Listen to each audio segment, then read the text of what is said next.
जय हिंद साथियों, स्वागत है आपके अपने परिवार गांव की पाठशाला में। आज के इस वीडियो लेक्चर के माध्यम से हम लोग बात करेंगे जैन धर्म, यानी जैन धर्म से संबंधित जो थ्योरी वाला पोर्शन है, जो कि हमने प्राचीन इतिहास का जो कि श्रृंखला स्टार्ट की है, उस श्रृंखला का जो थ्योरी वाला पोर्शन है, यानी जैन धर्म की बात करें तो जैन धर्म के थ्योरी वाले पोर्शन को हम लोग वीडियो नंबर 7 के माध्यम से कवर कर लिया। बात करें आज के इस वीडियो में, तो आज के इस वीडियो के माध्यम से हम लोग जैन धर्म से संबंधित जितने भी प्रीवियस क्वेश्चन कहें या जितने भी स्टेट पीसीएस हो या फिर जितने भी जनरल कंपटीशन में जैन धर्म से संबंधित क्वेश्चन पूछा है, उन सभी क्वेश्चन को वन बाय वन करके हम लोग डिटेल में डिस्कशन करें। क्योंकि आप इस भी चीज़ को समझिए कि सिर्फ थ्योरी पढ़ लेने से, थ्योरी का एक रोल है कंपटीशन में, लेकिन सिर्फ थ्योरी पढ़ लेने से कंपटीशन निकाला नहीं जा सकता है। आप समझिए, आपको यदि अच्छे मार्क्स लाने हैं, यदि अच्छी रैंक बनानी है, तो उसके लिए आपको निश्चित तौर पर प्रैक्टिस करनी पड़ेगी, ज़्यादा से ज़्यादा क्वेश्चन की प्रैक्टिस करें। तो जो हमने श्रृंखला स्टार्ट की है, यानी कि हम पहले थ्योरी का पोर्शन करते हैं, उसके बाद वन बाय वन करके उससे संबंधित या उस टॉपिक से संबंधित जितने भी महत्वपूर्ण क्वेश्चन प्रीवियस ईयर के होते हैं बात करें, या फिर जितने भी संभावित क्वेश्चन बनते हैं, तो उन सभी क्वेश्चन को हम लोग वन बाय वन करके डिस्कशन करते हैं। तो आज की इस श्रृंखला की शुरुआत करते हैं। देखते हैं जैन धर्म से संबंधित जो पहला क्वेश्चन आपको देखने को मिलता है। कल हमने काफ़ी डिटेल में जैन धर्म को पढ़ा था, तो आज की इस वीडियो के माध्यम से हम लोग पढ़ेंगे जैन धर्म का पहला क्वेश्चन। अगर देखें तो जैसे कि कुंडलपुर जन्म स्थान है, या बात करें कुंडग्राम किसका जन्म स्थान है, तो आप देखेंगे कि महावीर स्वामी का जन्म स्थान, जो कि 540 ईस्वी महावीर स्वामी का जन्म कहाँ पे हुआ था, तो वैशाली के कुंडग्राम में हुआ था। अगर बात करें क्वेश्चन नंबर दूसरा की बात करें, तो question number second, Mahavir Swami का जन्म स्थान कहाँ हुआ था, तो महावीर स्वामी के जन्म स्थान की बात करें तो कुंडग्राम में हुआ था। कुंडग्राम कहाँ पड़ता था, तो ये वैशाली में पड़ता था। बात करें कब हुआ था, तो 540 ईसा पूर्व में महावीर स्वामी का जन्म हुआ था। आप देख सकते हैं कि कितनी जगह ये क्वेश्चन आया हुआ है, क्योंकि हमारा मेन मकसद यही है कि हम लोग जितने भी क्वेश्चन करें, प्रीवियस ईयर क्वेश्चन है, थ्योरी करें, फिर थ्योरी से संबंधित जितने भी प्रीवियस ईयर क्वेश्चन है, उन सबको अगर हम लोग डिस्कशन करते हुए चलेंगे, तो एक महत्वपूर्ण, यानी कि एक आप ओवरऑल एक अच्छी समझ के साथ आप मतलब एग्जामों में बैठेंगे कि जब भी उस टॉपिक से संबंधित जितने भी क्वेश्चन आएंगे, आप उनको आराम से बना पाएंगे। तो बात करते हैं नेक्स्ट क्वेश्चन के बारे में। तो जैसे जैन तीर्थंकर को क्रम में अंतिम कौन था, तो जैन यानी कि जो जैन धर्म में 24 तीर्थंकर हुए थे, तो उनमें से 24वें तीर्थंकर की बात करें या फिर अंतिम तीर्थंकर कौन थे, तो महावीर स्वामी थे। अगर बात करें प्रथम तीर्थंकर की, तो प्रथम तीर्थंकर जो थी ऋषभ देव थे। वही बात करें जैन धर्म के जो संस्थापक थे, ऋषभ देव थे। अगर बात करें 23वें तीर्थंकर के बारे में जैन धर्म के, जो 23वें जो तीर्थंकर थे जैन धर्म के, वो पार्श्वनाथ थे। तो कुछ ऐसे क्वेश्चन आपको यहाँ से देखने को मिलते होंगे।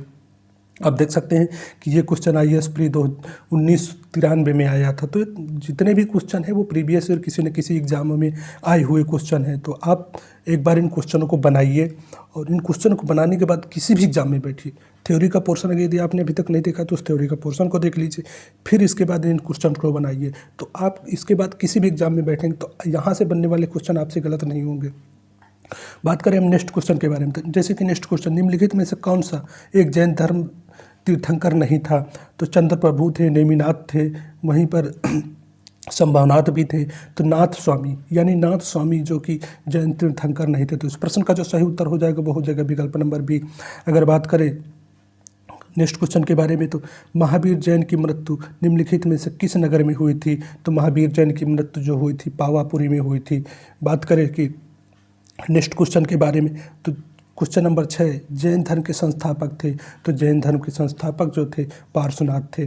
बात करें, आपको ये भी देखने को मिलता होगा, देख सकते हैं कि अभी UPPCS मेंस में 2010 में आया था। अब यहाँ से बात करें, जैसे कि ऋषभ देव आ गए, पार्श्वनाथ आ गए, महावीर स्वामी आ गए, तो इनके प्रतीक चिन्हों को भी एग्जामों में पूछता है। तो बात करें तो जैसे ऋषभ देव है, तो ऋषभ देव यानी ऋषभ देव का प्रतीक चिन्ह क्या था, बैल था। तो आप देखेंगे कि वृषभ, वृषभ का हिंदी क्या होता है, वृषभ का हिंदी जो होता है वो होता है बैल। तो वृषभ ऋषभ, वृषभ ऋषभ, तो ऋषभ देव का जो प्रतीक चिन्ह था बैल था। बात करें जैसे पार्श्वनाथ है, तो पार्श्वनाथ में पा आता है, और जिनके जो प्रतीक चिन्ह है वो सर्प है। तो पार्श्वनाथ, इनके प्रतीक चिन्ह में भी सर्प आता है। तो आप इसे एक रिलेट करके याद कर सकते हैं, क्योंकि कई बार बच्चों के काफ़ी समस्याएं होती हैं कि उनके जो प्रतीक चिन्ह है वो याद नहीं होते, तो आप इनको रिलेट करके पढ़ सकते हैं। जैसे पार्श्वनाथ में पा है, सर्प में इनके प्रतीक चिन्ह में भी पा है। ऋषभ देव में जैसे ऋषभ हो गया तो वृषभ का ऋषभ वृषभ वृषभ मीन्स बैल होता है। बात करें महावीर स्वामी के बारे में, इनके प्रतीक चिन्ह क्या था, तो महावीर स्वामी का जो प्रतीक चिन्ह था क्या था, सिंह था। आप देखिए कि महावीर स्वामी जो कि वास्तविक संस्थापक जैन धर्म के क्या थे, वास्तविक संस्थापक थे। तो इनसे यानी वास्तविक संस्थापक, या बात करें कि जैसे सिंह होता है तो जंगल का राजा सिंह होता है, वहीं अगर जैन धर्म का जो वास्तविक संस्थापक की बात करें महावीर स्वामी होता है, तो ऐसे भी आप रिलेट करके इस चीज़ को याद कर सकते हैं। क्योंकि देखो ये ट्रिक नहीं है, आप इनको अपने हिसाब से भी बना के याद सकते हैं। क्योंकि मेन चीज़ क्या है, हमें एग्जामों में उससे संबंधित जो भी फैक्ट आते हैं तो उनको टिकल करना है, यानी कि क्वेश्चन सही करना है। तो आप समझ के लिए आप बना सकते हैं कि पार्श्वनाथ में पा है, सर्प में भी पा है इनके चिन्ह में, वहीं वृषभ ऋषभ वृषभ ऋषभ वृषभ ऋषभ से यानी बैल से, ऐसे आप बना करके इस क्वेश्चन को आप सॉल्व कर सकते हैं। बात करते हैं हम नेक्स्ट क्वेश्चन के बारे में। तो जैसे कि नेक्स्ट क्वेश्चन नंबर 7 है, जैन धर्म के प्रथम तीर्थंकर थे तो ऋषभ देव थे। बात करें नेक्स्ट क्वेश्चन के बारे में, जैन तीर्थंकर पार्श्वनाथ निम्नलिखित स्थानों में से मुख्यतः किससे संबंधित थे, तो जो संबंधित थे वो वाराणसी से संबंधित थे। बात करें जैन धर्म का जो जन्म हुआ था वो वाराणसी के राजा अशोसेन के यहाँ हुआ था। वहीं बात करें कि ये किस वंश थे, तो इक्ष्वाकु वंश से संबंधित थे। अब ये भी क्वेश्चन आपको एग्जामों में देखने को मिलेगा कि जो जैन धर्म के 23वें तीर्थंकर पार्श्वनाथ थे वो किस वंश से संबंधित थे, तो इक्ष्वाकु वंश से संबंधित थे। वहाँ की इनका जन्म स्थान क्या था, तो वाराणसी था। बात करें नेक्स्ट क्वेश्चन के बारे में, तो क्वेश्चन नंबर 9, तीर्थंकर शब्द संबंधित है तो किससे संबंधित है, तो जैन धर्म से संबंधित। वह तीर्थंकर हो गया, जिन हो गया, कैवल्य हो गया, अनेकवाद हो गया, अनेकवाद, ऐसे कुछ जो अनेश्वरवादी हो गया।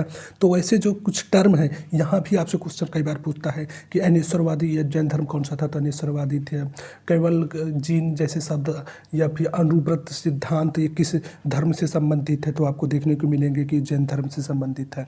बात करें नेक्स्ट क्वेश्चन के बारे में, तो प्रभासगिरी जिनका तीर्थ स्थल है वो किस धर्म का तीर्थ स्थल है, तो प्रभासगिरी जो तीर्थ स्थल था वो आपको देखने को मिलेगा। बात करें तो जैन धर्म से संबंधित था। अगर बात करें नेक्स्ट क्वेश्चन के बारे में, तो क्वेश्चन नंबर जैसे कि 11 आप लोग देख रहे हैं। अब देखिए कि सारे क्वेश्चन कहीं ना कहीं किसी न किसी एग्जाम में आए हुए हैं। तो ये IAS प्री 1993 में ये क्वेश्चन आया था कि जैन धर्म पूर्ण ज्ञान के लिए क्या शब्द प्रयोग होता था, तो जैन धर्म में पूर्ण ज्ञान के प्राप्त के बाद कैवल्य शब्द प्रयोग होता। वहीं जो बौद्ध धर्म में प्राप्त हो यानी पूर्ण ज्ञान के बाद शब्द प्रयोग होता था वो निर्वाण शब्द प्रयुक्त होता है। तो ऐसे भी आप रिलेट करके याद कर सकते हैं चीज़ों को।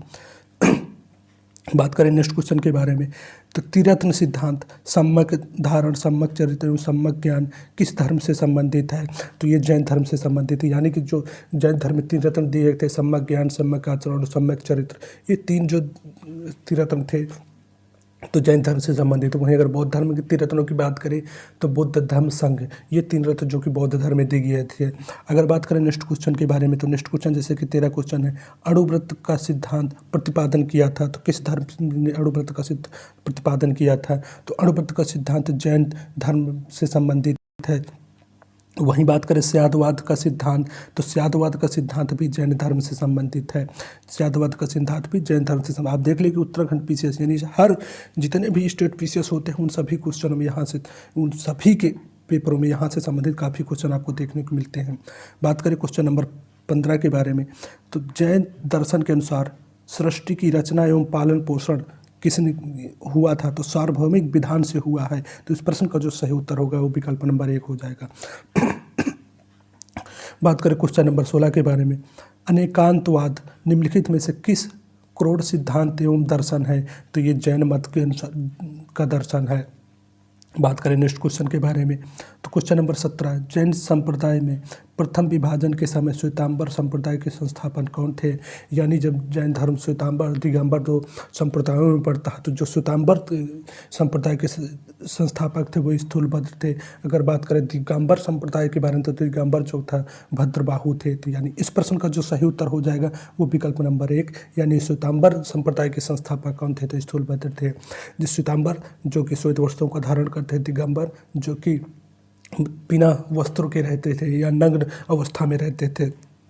अगर बात करें नेक्स्ट क्वेश्चन के बारे में तो क्वेश्चन नंबर 18, निम्नलिखित में से कौन सा धर्म विश्व विनाशकारी प्रलय की अवधारणा में विश्वास नहीं करता है? तो इस प्रश्न का जो सही उत्तर हो जाएगा वो हो जाएगा जैन धर्म। यानी जैन धर्म ऐसा था जो विश्व धर्म यानी धर्म विश्व विनाशकारी प्रलय की अवधारणा में विश्वास नहीं करता था। बात करें नेक्स्ट क्वेश्चन के बारे में तो जैन धर्म का आधारभूत बिंदु था तो अहिंसा था। वहीं बात करें कि जो बौद्ध धर्म में थे तो बौद्ध धर्म में हिंसा थी, क्योंकि आप देखिए जो महात्मा बुद्ध की मृत्यु होती है वो शुकर मांस को खिलाने की वजह से होती है। तो यानी कि जाहिर सी बात है कि वहाँ हिंसा होती थी, तभी तो कि शुकर यानी सुअर के मांस के खिलाकर ही उनकी मृत्यु हुई थी। तो वहाँ पर हिंसा होती थी, लेकिन जो जैन धर्म में है ये अहिंसावादी थे। बात करें नेक्स्ट क्वेश्चन के बारे में तो क्वेश्चन नंबर 20, जैसे कि आप देख रहे हैं कि कई बार यहाँ से बहुत सारे एग्जामों में आपको डायरेक्ट क्वेश्चन देखने को मिलते हैं। तो आप एक बार थ्योरी वाला पोर्शन कर लीजिए, यदि अभी तक आपने थ्योरी वाला पोर्शन नहीं पढ़ा है तो थ्योरी वाला पोर्शन पढ़ लीजिए। इसके बाद इससे संबंधित जितने भी क्वेश्चन हम आज करा दे रहे हैं आप उनको एक बार कर लीजिए, फिर इसके बाद किसी भी एग्जाम में बैठिए आपको यहाँ से क्वेश्चन गलत नहीं होंगे। अगर बात करें नेक्स्ट क्वेश्चन के बारे में तो निम्नलिखित कौन सबसे पूर्वकाली जैन ग्रंथ कहलाता है? तो इस प्रश्न का जो सही उत्तर हो जाएगा वो 14 पूर्व, यानी इसी उत्तर इसका सही हो जाएगा। 14 पूर्व जो था वो सबसे पूर्वकालिक जैन ग्रंथ कहलाता है। देख लीजिए कि ये बीपीएससी प्री में आया हुआ क्वेश्चन था। बात करें नेक्स्ट क्वेश्चन के बारे में, प्रारंभिक जैन साहित्य निम्नलिखित में किस भाषा में लिखे जाते थे? तो प्रारंभिक जैन साहित्य जो लिखे जाते थे वो अर्धमागधी भाषा में लिखे जाते थे। वहाँ बात करें कि जैन धर्म की जो आधिकारिक भाषा है, ये जो भाषा थी वो प्राकृतिक भाषा थी। अगर बात करें कि जो कि बौद्ध धर्म की, तो बौद्ध धर्म की जो भाषा थी वो पाली भाषा थी। तो इस प्रश्न का जो सही उत्तर हो जाएगा वो विकल्प नंबर 1, यानी अर्धमागधी भाषा में जैन साहित्य को लिखा जाता था। अगर बात करें निम्नलिखित में से नेक्स्ट क्वेश्चन के बाद, निम्नलिखित में कौन सा स्थल पार्श्वनाथ से संबंध कारण बौद्ध या जैन सिद्ध क्षेत्र माना जाता है? तो सम्मेद शिखर, जिसको आज पारसनाथ शिखर के भी नाम, पारसनाथ की पहाड़ी से भी नाम से जाना जाता है। तो आप लोग ये भी बता सकते हैं कि पारसनाथ की पहाड़ी से कौन सी गंगा की सहायक नदी निकलती है? यदि आपको मालूम है तो आप लोग कमेंट के माध्यम से बता सकते हैं। आप देख सकते हैं इस क्वेश्चन की महत्ता के बारे में तो यूपीपीसीएस में पूछा गया है। यूपी लोअर सब इंस्पेक्टर या फिर बात करें कि प्री में कई बार यहाँ से एग्जामों में क्वेश्चन बने हैं, तो यहाँ से क्वेश्चन काफ़ी बनते हैं। बात करें नेक्स्ट क्वेश्चन के बारे में, निम्नलिखित में से कौन सा आरंभिक जैन साहित्य का भाग नहीं था? तो इस कौन सा आरंभिक जैन साहित्य का भाग नहीं था? तो इस प्रश्न का जो सही उत्तर हो जाएगा वो थेरी गाथा, जो कि आरंभिक जैन साहित्य का भाग नहीं था। बात करें क्वेश्चन नंबर 24 के बारे में, भगवान महावीर का प्रथम शिष्य कौन था? तो उनका दामाद जो कि जमाली था। वहीं अगर बात करें प्रथम भिक्षु जो था जमाली था, भिक्षुड़ी की बात करें तो चंपा थी। तो यहाँ से भी क्वेश्चन आपको देखने को मिल सकता है। देख सकते हैं कि बीपीएससी प्री के द्वारा यहाँ से क्वेश्चन उठाए गए थे। अगर बात करें नेक्स्ट क्वेश्चन के बारे में, किस जैन सभा में अंतिम रूप से श्वेतांबर आगम का संपादन हुआ था? तो बात करें जो इस क्वेश्चन का सही उत्तर हो जाएगा पाटलिपुत्र, यानी 300 ईसा पूर्व में जो पहली जैन साहित्य होती है पाटलिपुत्र में श्वेतांबर यानी कि स्थूलभद्र के अध्यक्षता में, तो उसमें ही श्वेतांबर आगम का संपादन होता है।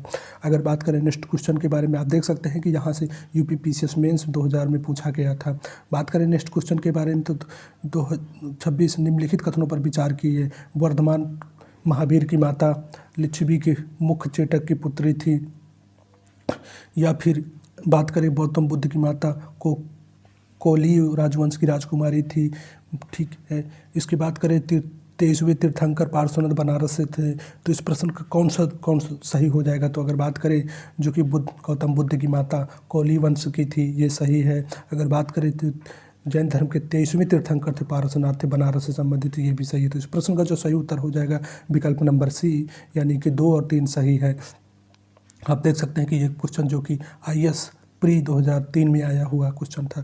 तो आप समझिए इन चीज़ों को, आप क्वेश्चन बनाइए, जितने भी क्वेश्चन है एक बार बना लीजिए। इसके बाद इसका थ्योरी वाला अगर पोर्शन नहीं देखे तो उसको देख लीजिए।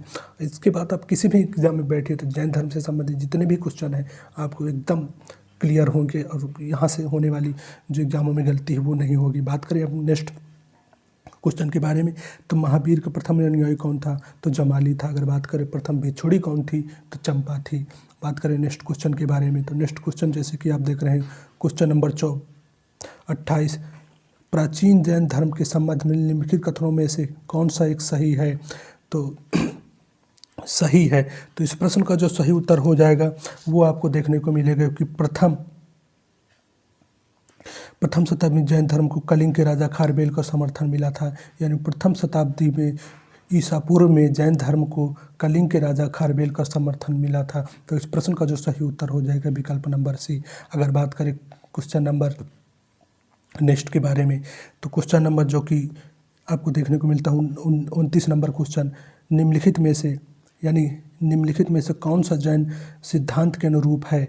तो कर्म को विनष्ट करने का सुनिश्चित मार्ग तपश्चर्या है। वहीं बात करें विकल्प नंबर 2, प्रत्येक वस्तु में चाहे वह सूक्ष्मतम कण हो आत्मा होती है।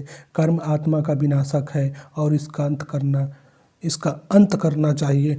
तो इस प्रश्न का जो सही होता है, तीनों सही है, तो इसका जो सही उत्तर हो जाएगा वो विकल्प नंबर डी इस प्रश्न का सही उत्तर हो जाएगा।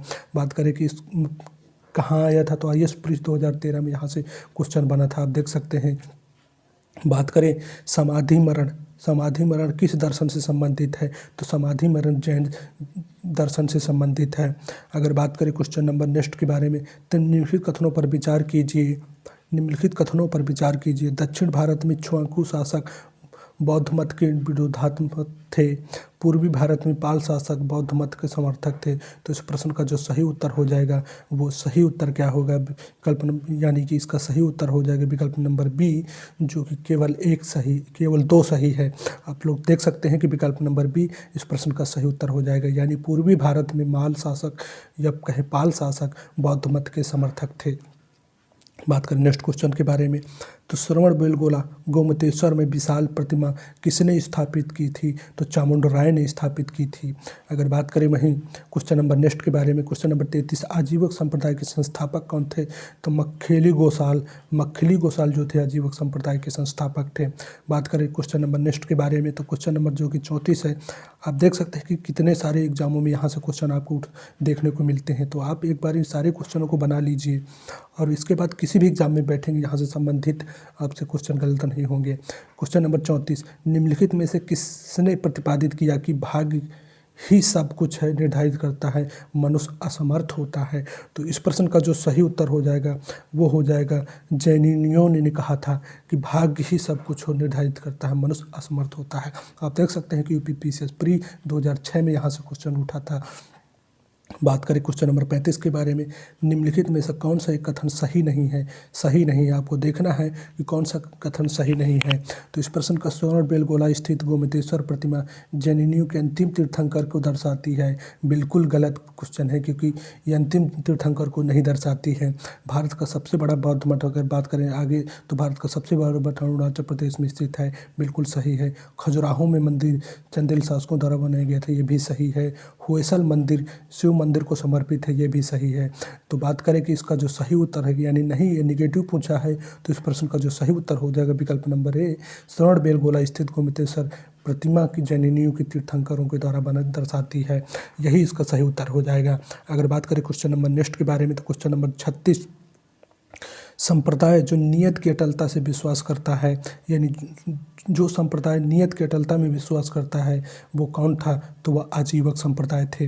अगर बात करें क्वेश्चन नंबर नेक्स्ट के बारे में, तो बराबर की गुफाओं में उपयोग किसने आश्रय के रूप में किया था?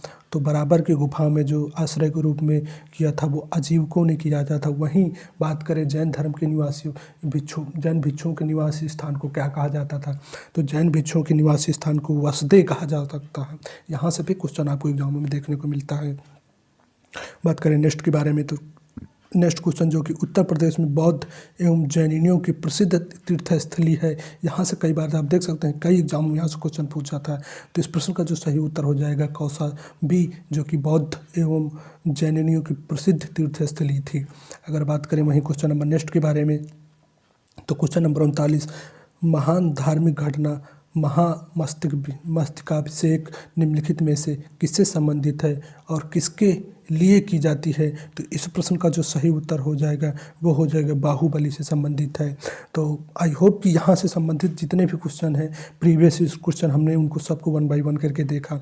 आप देख सकते हैं कि कितनी महत्ता है इन क्वेश्चनों की, कहीं IAS में, कहीं स्टेट PCS में, कहीं आपकी वनडे एग्जामों में भी यहाँ से कई बार क्वेश्चनों को देखने को मिलते हैं।